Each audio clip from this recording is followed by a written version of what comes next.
Okay, guess right now it's just Sunny and me. And he is a bit distracting because he's so darn cute. He's just so happy that the thunderstorms have gone through and they're done.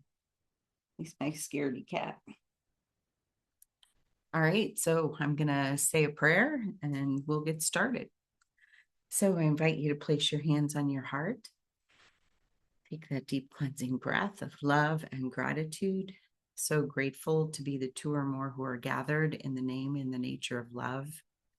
Grateful for our willingness to remember our true identity, which is unconditional love, pure innocence, beauty, wisdom, clarity, prosperity, the all good. We are grateful for our mighty companions, our earthly and heavenly helpers. We ask that they join us now, surrounding and supporting and blessing all who are here, all who may listen later. We are grateful for our willingness to have open hearts and open minds, to be good receivers of the all good. We claim the kingdom of heaven as ours right here and right now. And we're grateful to be able to share the benefits of all that we receive and all that we are with Mother Nature and all her beings, because we are one. In grace and divine gratitude, we let it be, and so it is. Amen. So we are still in chapter 13, Release from Guilt, talking about section 10, laying guilt upon your brother. And I'm going to start us with paragraph 2. Release from guilt is the ego's whole undoing. Make no one fearful, for his guilt is yours. And by obeying the ego's harsh commandments, you bring its condemnation on yourself. And you will not escape the punishment it offers those who obey it. The ego rewards fidelity to it with pain, for faith in it is pain. And faith can be rewarded only in terms of the belief in which the faith is placed. Faith makes the power of belief, and where it is invested determines its reward. For faith is always given what is treasured, and what is treasured is returned to you. And then there's a note down. Oh no, that was from the last second. Never mind. So when I read this, it brought to mind some incidents that happened over the last couple of days, which felt very challenging, but I was grateful to absolutely feel like I made the choice for forgiveness. I made the choice for love, in that, and chose not to see my brother as guilty. So I broke a tooth on Saturday, and I called the dentist's office yesterday, and I was having a lot of anxiety about this because I broke a tooth last spring. Was only a couple of weeks before Rudy passed away. And when I went to the dentist's office, I was going to a different dentist at that time. I went in there, my regular dentist wasn't available, but I saw a different dentist, and he pulled the tooth. And it was not something that I was expecting. And so it freaked me right out. It was terrifying. And so I came home and I felt like I had been traumatized by the whole experience, because I was not thinking that that was going to happen. So when this tooth broke on Saturday morning, and then I called the dentist's office yesterday, I actually had a previously scheduled appointment for this morning for a cleaning and a checkup. And I was trying to convey to the receptionist, like, she's going to need more time with me because I have this broken tooth. And she was trying to tell me, like, the dentist is very, very busy, and she will look at the tooth and make a distinction from there. And initially, I could feel my ego mind, my traumatized past self, wanting to make the receptionist wrong, wanting to make the dentist office wrong, just wanting to blame the dentist office and the receptionist for the anxiety that I was feeling, which I know in my heart is not true. And so I was able to let that go. And then also yesterday, on the same day, it was a bit of a bumpy ride yesterday. I had scheduled an appointment with my bank, with the accounts representative, to close out my old home equity line of credit, open a new one for emergencies, and because the first one was coming due, and to have a power of attorney written up for all of my accounts there that my son would sign so that he could take care of all my banking in case anything happens to me, since I'm alone now. And well, not really alone, but anyways, I don't have a husband to share that responsibility with. And so when I got there, I sat down at her desk and she said, "I am so sorry. I do not know who took that call when they scheduled this with you, but I don't have anybody in the office that is a notary today. And so we cannot do the power of attorney." And I was like, oh, that's one of the reasons why I was coming. But I wasn't really bent out of shape about it. I texted my son because he wasn't there yet. I had gotten there early, and I just texted him and said, "Don't bother coming to the bank. There's no notary here today, so we'll do the power of attorney another day." And she said to me, "I can type you up a formal complaint if you would like." And I thought, no, why would I do that? And I can see, there was a little part of me that was a bit irritated that we weren't going to be able to get everything done in one day. But then it turned out that my son slept through his alarm. He works second shift. Well, he actually works like graveyard shift. Anyways, so he wasn't even on his way there. So even if we would have drawn up the papers and there would have been a notary there, that would not have happened. And I was feeling pretty peaceful about the whole thing. Even though, shortly before that, I had the conversation with the dentist's office, and so it just felt like there were so many different opportunities for me to lay guilt upon my brother in the form of the dentist's office, the receptionist, the whoever took the appointment for me at the bank, the representative, accounts representative, my son. Like, there were so many opportunities where I could have absolutely, and probably absolutely would have, even like just 5 years ago, placed blame and guilt on everybody, for the inconvenience and the feelings that I was feeling. And I didn't do that. And I really feel like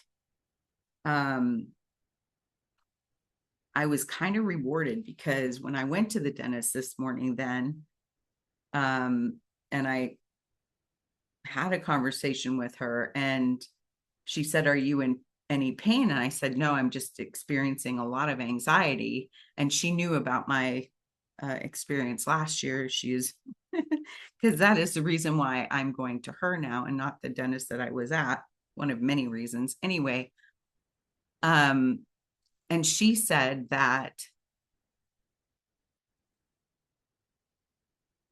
the tooth will be able to be to receive a crown. And so the tooth will not have to be pulled. And so I'm not going to be, my concern is because all of these fillings in my 8 back molars are 37 years old, that I'm going to be like, I'm going to have to eat soft food for the rest of my life. And I really would like to still be able to eat celery and things like that. So I feel like that was kind of maybe, and I can't prove this in any way, but it felt like it was kind of like a reward for not placing blame and guilt on my brothers and sisters yesterday. Because then in sentence 3, he says, be faithful unto darkness, and you will not see, because your faith will be rewarded as you gave it. So I do feel like my faith was rewarded as I gave it, because I was gracious and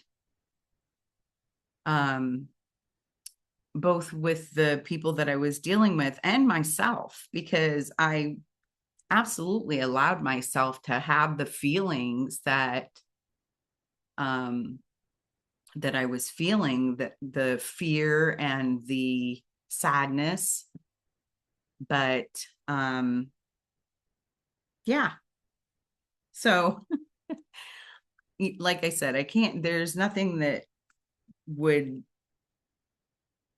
I would be able to prove to anyone that is what happened, but that is absolutely what it felt like. Yeah. I saw Kelly join for a moment and then she left. Well, maybe she'll come back. So anyways, that was my experience yesterday, and I have no condemnation for anybody. I just have gratitude for the fact that the tooth can be repaired and still used, and I got all of the other business I need to have taken care of at the bank done yesterday. And yeah, so, and I just don't feel like I have to place any guilt on anybody else, and so I'm not having to experience guilt myself because of that. Then later in 5 and 6, starting sentence 5 in paragraph 5, for sin and condemnation are the same, and the belief in one is faith in the other, calling for punishment instead of love. Nothing can justify insanity, and to call for punishment upon yourself must be insane. See no one then as guilty, and you will affirm the truth of guiltlessness unto yourself. Again, it just reminds me that that what happened over the last couple of days was absolutely, to me, proof of a miracle that I was able to change my own mind. And I'm super grateful for that. Later on in paragraph 6, he says, I think it's sentence 7, guilt is always in your own mind, which has condemned itself. Project it not, for while you do, it cannot be undone. With everyone whom you release from guilt, great is the joy in heaven, where the witnesses to your fatherhood rejoices. And then into 7, guilt makes you blind. For while you see one spot of guilt within you, you will not see the light. And by projecting it, the world seems dark and shrouded in your guilt. And then the note down below, 52, where it's referring to, in the Bible, Luke chapter 15, paragraph 7, Just so I tell you, there will be more joy in heaven over one sinner who repents than over 99 righteous persons who need no repentance. The above allusion implies that releasing others from guilt over their sins amounts to repenting of being a sinner ourselves. So the more I am willing to release my brothers and sisters from guilt, the easier it is for me to release and let go of any guilt that I have within myself. Since we're all one, that makes perfect sense, right? And then the last thing might be very brief today. That's okay. The last thing I will read, well, I'll read the whole paragraph since we're so early. In paragraph 8, the very last paragraph of this section, he says, "Yet this you cannot do without remaining blind. For those who see their brothers dark and guilty in the dark in which they shroud them are too afraid to look upon the light within. Within you is not what you believe is there, and what you put your faith in. Within you is the holy sign of perfect faith your Father has in you. He does not value you as you do. He knows himself and knows the truth in you. He knows there is no difference, for he knows not of differences. Can you see where God knows there is perfect innocence? You can deny his knowledge, but you cannot change it. Look then upon the light he placed within you and learn that what you feared was there has been replaced with love." And that's just beautiful to me. That is just beautiful. So yeah, I really enjoyed this section. It was very brief. It was only 2 pages, and I got so much out of it. And I'm grateful for the experiences that I've had over the last couple of days, because even though they were challenging, they felt difficult, and it felt like a bit of an emotional roller coaster. It really helped me to see where I was actually living the teachings instead of going to my old mindset of everyone is out to get me. It's me against the world, and I am absolutely interested in healing that pattern that I feel like has been a pattern in my family for decades, for maybe hundreds of years that I don't know of. But I definitely know that it was prevalent in my parents and my grandparents. So yeah, so I'm really grateful to be able to heal that, and really am feeling that my ancestors and any past life iterations of myself are pushing me along so that I can be what Jennifer calls a fulcrum point of healing for my family.